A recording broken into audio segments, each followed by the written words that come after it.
আলাইকুম রহমতুল্লাহি ওয়া বারাকাতু। ভাই, কিছুদিন আগে আমাদের এলাকা থেকে মিস্ত্রি নিয়ে এসেছিলাম।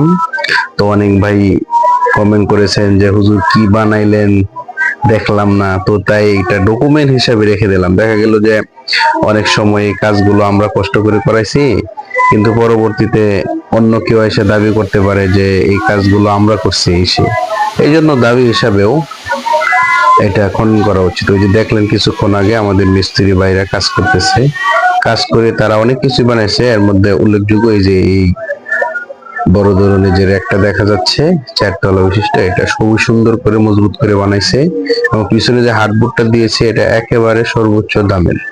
আমি মোহাম্মদ মুস্তাফিজুর রহমান।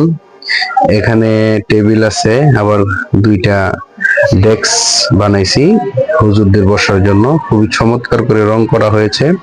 তবে রংগুলো যে করা হয়েছে এখন দেখা যাচ্ছে কিন্তু ক্যামেরাতে হালকা বা কাঠালি কালারের, কিন্তু আমরা কড়া কাঠালি কালারের রংগুলো করেছি এই ব্রেঞ্চ গুলাতে, কিন্তু এখানে কড়া দেখাচ্ছে না। বুঝলাম না রোদের কারণে, কিন্তু আমরা এই যে এই র্যাকটা যে আছে এটাতে বাস্তবে আমরা এরকম হালকা কাঠালি কালার বা হলুদি কাঠালি কালার যেটা, সেটা করেছি। তো এই ছিল বিষয়। আমাদের মাদ্রাসার এই পরিবেশ দেখেন কত সুন্দর, অনেক সুন্দর একটি মাদ্রাসা, কিন্তু এলাকাবাসী বুঝে না। ভাই, একবারে দিল থেকে দোয়া চাচ্ছি এই মাদ্রাসাটাকে আমি একটি পর্যায়ে নেওয়ার জন্য। আমি অনেক বেশি চেষ্টা করতেছি, আমি চেষ্টা করতেছি সার্বিকভাবে সব দিকে উন্নয়ন করার জন্য। আল্লাহ তাআলা যেন কবুল করেন, আমিন।